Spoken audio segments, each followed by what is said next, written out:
ina son ki fiye da tunaninki kuma zan mutunta ki sosai fiye da tunaninki. Dan tura miki kudaden da nake da su karki wani damu. Dan san ki nake sosai wallahi tallahi ke kadai. Irin wannan hidima haka din ni kadai? Wallahi ke kadai. Ni komai na da kike gani naki ne. Na ban miki komai da shi. Wallahi tallahi. Wallahi tallahi. Na zama yar gata. A'a kin zama yar gata. Wallahi. Dan bayani. Ina ne? Dan nan ba kaga can gurin? Muna zuwa muna shan kwana kofar gidan kenan. Wai nan ne kofar gidan? Nan ne kofar gidan muna nan ne? Nan ne. Irin ku ƙananan mutane kai kaɗai ne attajiri kuma kai kaɗai ne mai kuɗi kuma kai kaɗai ne wannan ni ina son ƙara gaya maka. Mu ƙarasa. Ina lalle amina. Dan daya. Bari mu duba ko za mu ga dan yaro ba? Yau. Me nake gani? Me kake gani? Dan leko mun dai.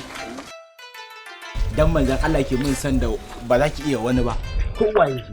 Dan Allah dan Annabi kuma kake kula kowa bacin ni kadai saboda ina da kishi. Wallahi tallahi. Ina magana da ke kuma kake da kuɗi alquran. Ina magana da ke kin kama gaban ki kin tafi. A'a to dama gaban ta. Ya haka. Sannan ku da zuwa. Ke ba kya ganewa. Idan Allah Ubangiji ya haɗa ki da attajirin mai kuɗi kuma da auren ƙaddara to ya kamata ki kula shi. Yanzu kai yanzu ki rasa wanda za ki kula sai wancan. Yayi hakuri dan Allah wannan fa ba saurayi na bane ana ba kanin wa kanin babana ne. He ki ce kanin kakanki ne na uku. Arewa kenan. Wannan naki ki duba kansa babu aski. Kai kana sai kan gura. Ajo magana yake. Akan wannan dan gajeren mutumin ni da ki zo ki wulakanta ki tafi. Da irin mutuntawa da na dinga miki a nan gurin na zage ina miki kalamai. Na yaro. Gani nan. Ya hakuri dan girman Allah. In za ki kula ne abun yi. Sai ka tuna kula masu kama gwajin mutane a gari. Can namiji ba can ake duba ba idan mai rufin asiri. Duk garin nan an fika ce in kana da rufin asiri da kuɗi. Ka dinga komai girman kanka in kana da kuɗi. Komai muni kan da Allah rufa asiri da abin duniya menene a ciki? Me bayanin ka? Yaro kana ji? Ka yi haƙuri da Allah shi. Kai da ka dinga gaya mai gaskiya kai da kake kuma shi. Ka ga bawan Allah ka yi haƙuri. Kaga da kake ce wai gaba idan an duba gaban a rinka duba baya. Amma a duba gaba. Ya zama tafiyan dabbobi kenan. In aka haihu mu muke tunani. Kai ne ce ba da haihuwa. Wallahi kai dan gari. Haihuwa a ruwa ake sa. Albarka wallahi tallahi. Haihuwa ba a ruwa ake sa ba Allah ce ba da haihuwa ba. Ina kike yarinya? Bawan Allah ne yana kaunar ki. Amma ni abin da nake duba miki a ringa duba zuri'a.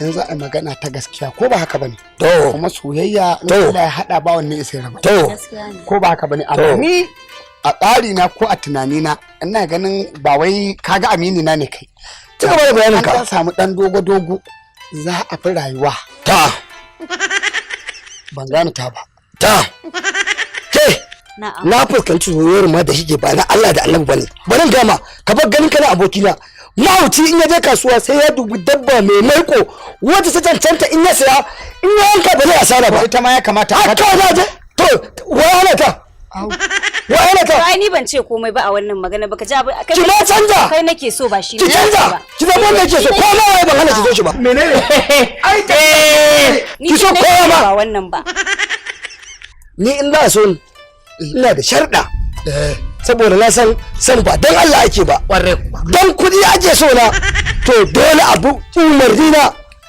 kana ji ina jin ka ba na son hasada da bakin ciki kana tare da ni kana cin dunduniya la in son ta kace in bar ma in tafi kaga na ta ba komai kai bar ma ita sai ya turo gidan ku sai ai magana za a yi haka ba kuma za a yi haka magana wafi ni ba ma a haka da ni kai hakuri nan fa na zo na baka hakuri to daga yau na ƙara baran ga miki daga yau ko agwagwa na ƙara gani kofar gidan nan maganan aure ni da ki ya bare ba ce ba kula kowa ba talle ba zance da kowa ni ɗaya ne rak in kin yadda da haka shikenan ba ke da ba ki nan ina to ba damuwa zan kuma wata uku zan ƙara aure